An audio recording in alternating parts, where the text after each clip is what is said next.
নববর্ষ 1431। নববর্ষ সকলের খুব ভালো কাটুক, সবাই ভালো থাকুক, সকলকে ভালো রাখুক।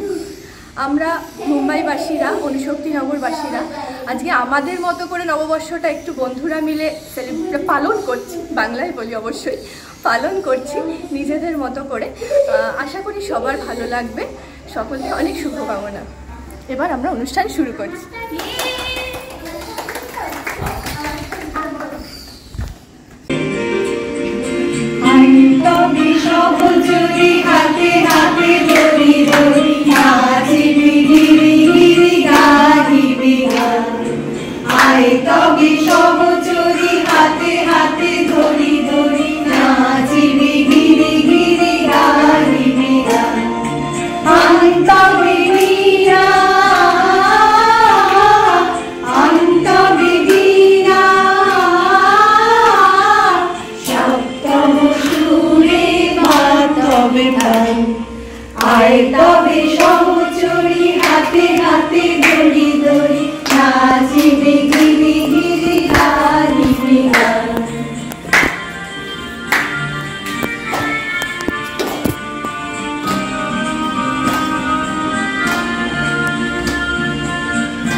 বড়ই খুশির দিন,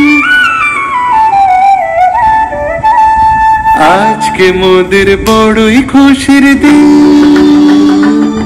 আজ ঘরের বাঁধন ছেড়ে মোরা হয়েছি সাথী, না হয়েছি সাথী। মহারাজা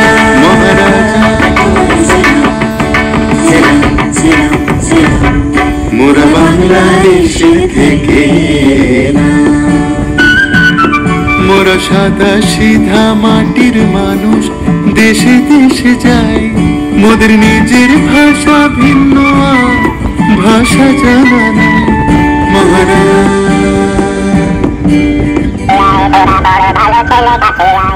ওরে হল রাজার তোরা যুদ্ধ করে করবি কি তা বল।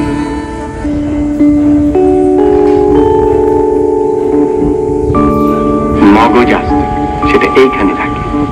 দেখো রে নয়ন মিলে জগতের বাহার, জগতের বাহার, দিনের আলোয় দিনের আলোয় কাটে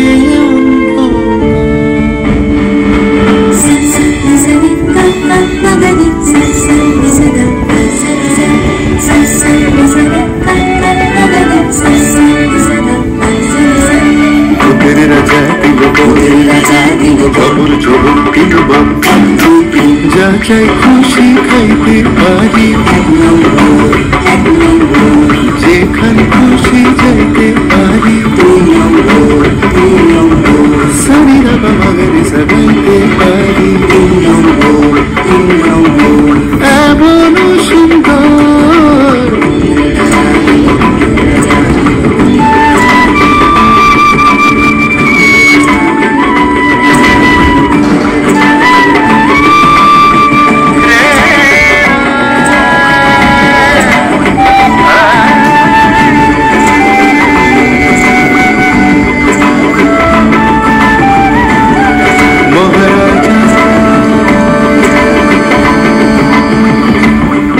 selam.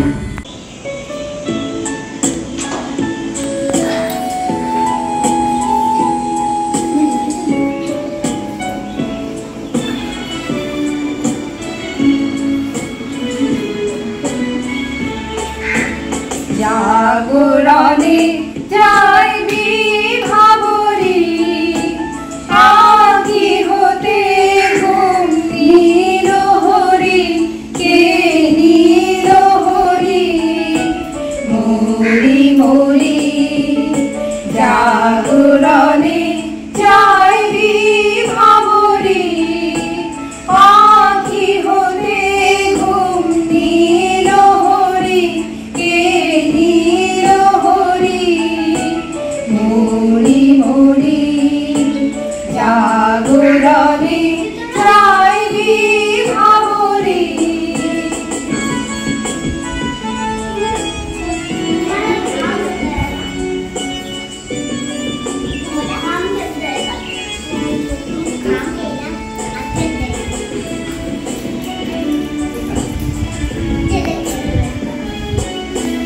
চারু লাগি ফিরিয়ে আখি পিপাসিত নাহি দেখা, চারু লাগি ফিরিয়ে আখি পিপাসিত নাহি দেখা, তারি বাসি ওগো তারি বাসি, তারি বাসি বাজে গিয়া পড়ি, মরি মরি। জাগরণে যাইবি ভাবরি, আখি হতে ঘুম নীল হরি, কে নীল হরি, মরি মরি। জাগরণে যাইবি ভাবরি।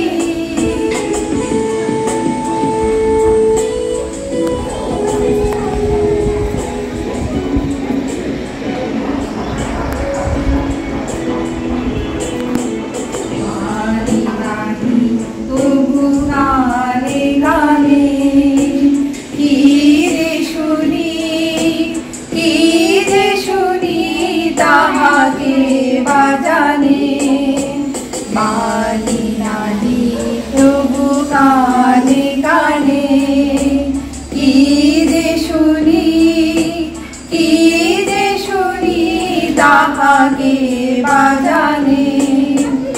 এই হিয়া ভরা বেদনাতে বাড়ি চলো চলো আখি পাতে, এই হিয়া ভরা বেদনাতে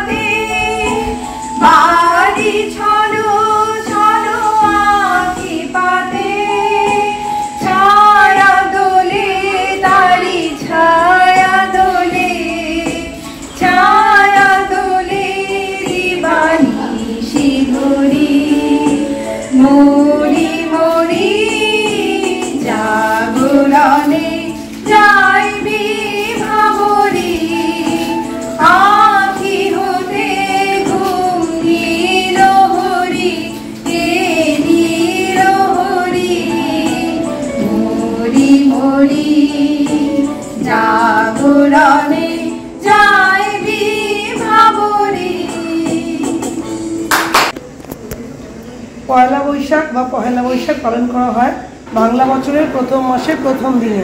এই বাংলা বছর বা বাংলা পঞ্জিকা কীভাবে প্রচলিত হলো? প্রথমে সৌরপঞ্জি অনুসারে বাংলা মাস পালিত হতো অনেক প্রাচীনকাল থেকেই। তখনও আসাম, তামিলনাড়ু, ত্রিপুরা, বাংলা, পাঞ্জাব, ভারতবর্ষের এই সকল অঞ্চলগুলিতে নিজেদের সংস্কৃতিতে বছরের প্রথম দিন উদযাপিত হতো। তাহলে বাংলা নববর্ষের ইতিহাসে বাংলা 12 মাস কীভাবে এলো আর এরপর দিনক্ষণ কীভাবে ঠিক হলো? বাংলা সনের প্রবর্তক হিসেবে সম্রাট আকবরের অবদান অনেক বেশি এবং বাংলা পঞ্জি উদ্ভাবক হিসেবে ধরা হয় সপ্তম দশকের রাজা শশাঙ্ককে। পরবর্তীকালে সম্রাট আকবর সেটাকে পরিবর্তিত করেছিলেন খাজনা এবং রাজস্ব আদায়ের উদ্দেশ্যে। প্রথমে আকবরের পঞ্জিকার নাম ছিল তারিক-ই-ইলাহি, আর এই পঞ্জিকার মাসগুলি ছিল এইরকম: আরবাদিন, কারদিন, বিসওয়াত, তীর, এই সকল নামে। তবে নামগুলি কিভাবে পরিবর্তিত হয়ে বৈশাখ, জ্যৈষ্ঠ, আষাঢ়, শ্রাবণ হয়ে গেল তা নিয়ে নিশ্চিতভাবে কিছু বলা যায় না। এইরকম ধারণা করা হয় যে বাংলার 12 মাসের নামকরণ করা হয়েছে বিভিন্ন নক্ষত্র নাম অনুসারে। যেমন বিশাখা নক্ষত্র থেকে এসেছে বৈশাখ মাসের নাম। এইরকম ভারতবর্ষে যখন মোগল সাম্রাজ্য ছিল তখন মোগল সাম্রাজ্য পরিচালিত হতো হিজরি পঞ্জিকা অনুসারে, আর এই হিজরি পঞ্জিকা চাঁদের উপর নির্ভরশীল।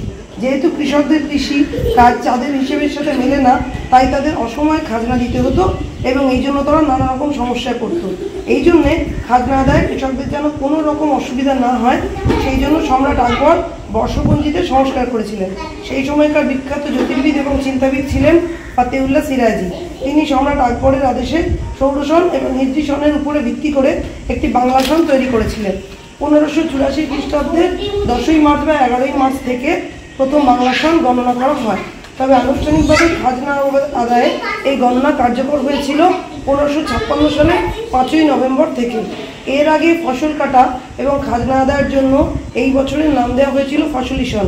পরে তা বঙ্গাব্দ বা বাংলা সন নামকরণ করা হয়। সেই সময় চৈত্র মাসের শেষের দিনের মধ্যে খাজনা, শুল্ক এই সকল বিষয়ে কৃষকদের দিতে হতো। তাই তখন থেকেই সম্রাট আকবর কৃষকদের জন্য মিষ্টি এবং সাংস্কৃতিক অনুষ্ঠানের আয়োজন করতেন। হালখাতার প্রচলনও সম্রাট আকবরের সময় থেকেই ব্যবসায়ীদের সুবিধার জন্য করা হয়। মুঘল সম্রাট আকবরের শাসনকাল থেকেই কৃষকদের সুবিধার জন্য খাজনা এবং রাজস্ব যাতে তারা ঠিকমতো দিতে পারে তার সুবিধার জন্য পয়লা বৈশাখ এবং বাংলা নববর্ষের সূচনা হলেও পরবর্তী সময়ে এর মধ্যে বিভিন্ন রকম বাঙালি রীতিনীতির সংমিশ্রণ ঘটেছে। বর্তমান সময় আমরা নববর্ষকে আমরা সুন্দরভাবে বরণ করি এবং নানা রকম সাংস্কৃতিক অনুষ্ঠান আয়োজিত হয়। ধন্যবাদ।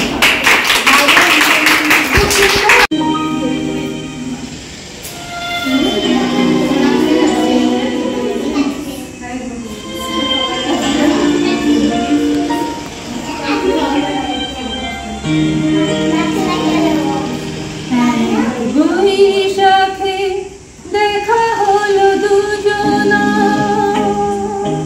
জ্যৈষ্ঠীতে হলো পরিচয়, আসবে আষাঢ় মাস মন তাই ভাবছে কি হয় কি জানি কি হয়। বৈশাখে দেখা হলো দুজনা,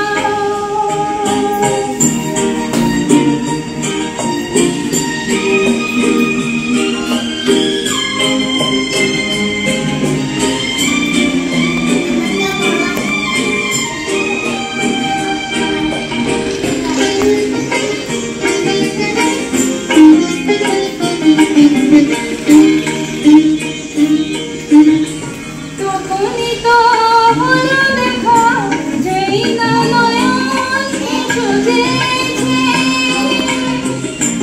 জানি না তো হয়ে গেছে আঘাত যখন কথা পেয়েছে,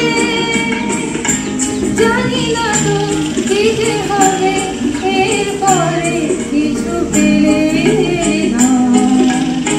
আসছে আষাঢ় মাস মন তাই ভাবছে কি হয় কি জানি কি হয়।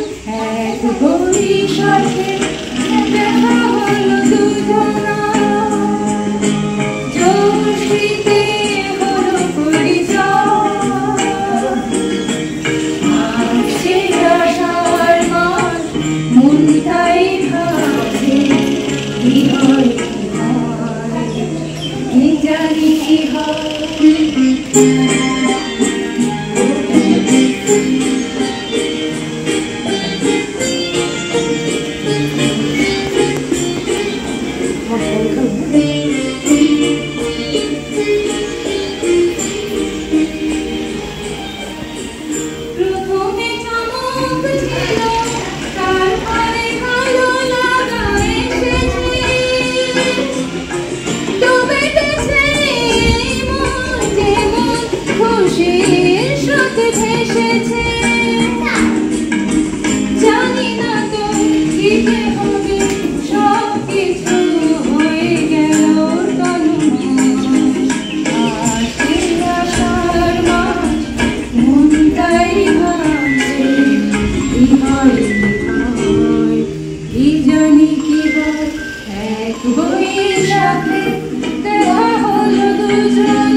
মনটাই ভাবছে কি হয় কি হয় কি হয়।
কবিতা বলার। হ্যাঁ, আমি শুরু করছি আমার কবিতা। অর্জুন কৃষ্ণচূড়ার কথা, মন্দাক্রান্তা সেন। অর্জুন গাছ একা ছিল ওই মাঠে, আর্য পুরুষ আভিজাত্যের দম্ভ নতজানু হলো সব গাছ তার কাছে। এইটুকু শুধু আরম্ভ কাহিনী। কোথা থেকে এলো কৃষ্ণচূড়ার বীজ? যুবতী হলো সে কয়েক বছর পর, সাঁওতালি মেয়ে, খোপায় তীব্র লাল। অর্জুন তাকে চাইল আপন করে, নতজন হবে এমন নেশে নয়। বসন্তে সে তো একাই নিজেই সাজে, আর্য পুরুষে আসক্তি নেই তার। ব্যস্ত আছে সে ফুল ফোটানোর কাছে, খোপা থেকে খসে গত রাত্রের ফুল, ছিঁড়ি ছিঁড়ি পাতা পোশাক বুনেছে তার। অর্জুন সে যে আর্য পুরুষ, ভাবে সব সুন্দর একা তার অধিকার। অর্জুন গাছ যে দেখে দূর থেকে, কৃষ্ণচূড়ার হৃদয় ঝরছে রোজ। রূপ দেখে তার ধাঁধায় দুখানি চোখ, ভাবে কবে পাবে সে ওই হৃদয় খোঁজ। কাহিনী এবার শেষ করে তার হাতে। কৃষ্ণচূড়ার জেদখানি বড় বেশি, অভিমান সেও বিকবে না কারো কাছে, বরঞ্চ হবে বন্ধু বা প্রতিবেশী। যদিও কাহিনী এমন সহজ নয়, অর্জুন শুধু বাকল ঝরেছে, ঝরে সাঁওতালি মেয়ে রক্ত ঝরাতে জানে। আর্য পুরুষ হার মানে অন্তরে। পরের জন্মে অর্জুন গাছ হয়ে কৃষ্ণচূড়াকে বন্ধুর মতো দেখো। আমাকে চিনতে ভুল করো না হে রিজু, রক্ত ঝরালে বাকল খুশিয়ে দেখো। নমস্কার।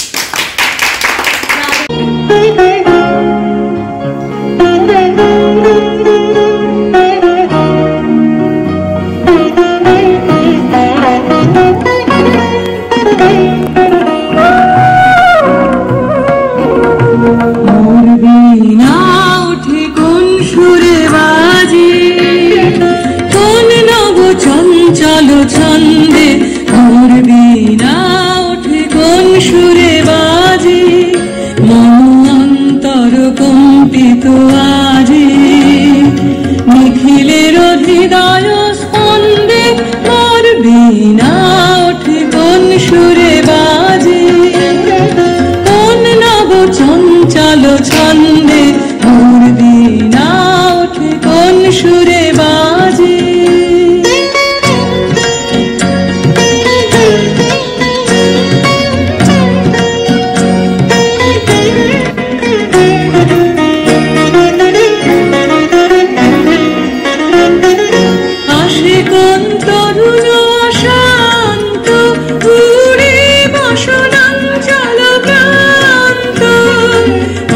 কোন তরুণ শান্ত পুরে বসনাঞ্চল ক্রান্ত, আলোকের নিত্যে বনান্ত মুখরিত অধীর আনন্দে ভোর দিনা